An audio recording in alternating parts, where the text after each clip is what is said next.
తెలంగాణ సర్కార్పై తీవ్ర స్థాయిలో ఫైర్ అయ్యారు మాజీ మంత్రి హరీష్ రావు. ఎన్నికల ముందు నిరుద్యోగులకు ఎన్నో హామీలిచ్చి ఇప్పుడు వారిని మోసం చేస్తున్నారని దుయ్యబట్టారు.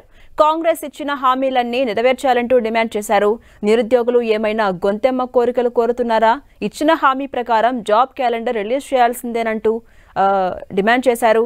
గ్రూప్స్ 1తో పాటు అన్ని రకాల ఉద్యోగాలకు నోటిఫికేషన్స్ రిలీజ్ చేయాలని, నిరుద్యోగుల కోరికలు నెరవేరేదాకా ఊరుకునేది లేదని అసెంబ్లీని స్తంభింపజేస్తామని తెలిపారు. గాంధీ ఆసుపత్రిలో ఆవరణ దీక్ష చేస్తున్న విద్యార్థి నాయకుడు మోతీలాల్ ఆరోగ్యానికి ఏమైనా జరిగితే దానికి ప్రభుత్వానిదే బాధ్యత అని చెప్పారు హరీష్ రావు. ఈ ప్రభుత్వం ఎట్లా తయారైందంటే మొద్దు నిద్రపోతా ఉంది. ఆ రోజేమో ఎన్నికల ముందు నిరుద్యోగుల మీద కపట ప్రేమ చూపించి నిరుద్యోగులను ఎన్నికల కోసం వాడుకొని ఎన్నికల ముందు హామీలు ఇచ్చి ఇప్పుడు ఎన్నికలై గద్దెనెక్కిన తర్వాత ఆ నిరుద్యోగుల గుండెల మీద దన్నుతా ఉంది రేవంత్ రెడ్డి ప్రభుత్వం.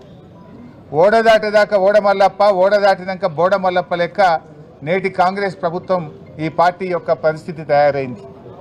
ఆనాడు నిరుద్యోగుల కోసం మరి ప్రొఫెసర్ కోదండరామ్ గారు కానీ, అదేవిధంగా రియాజ్ కానీ, బల్మూరి వెంకట్ కానీ, మురళీ గారు కానీ, రేవంత్ రెడ్డి గారు, బట్టి విక్రమార్క గారు వీళ్ళందరూ అశోక్ నగర్లో కోచింగ్ సెంటర్ల చుట్టూ తిరిగారు.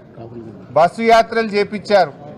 రాహుల్ గాంధీ గారిని కూడా అశోక్ నగర్కి తెచ్చి మాటలు ఇప్పించారు, ప్రామిస్ చేపించారు నిరుద్యోగులకు. మరి ఏమైపోయింది? ఇలా మీకు మాత్రం ఉద్యోగాలు వచ్చినాయి, నిరుద్యోగులకు ఉద్యోగాలు రాలేదు.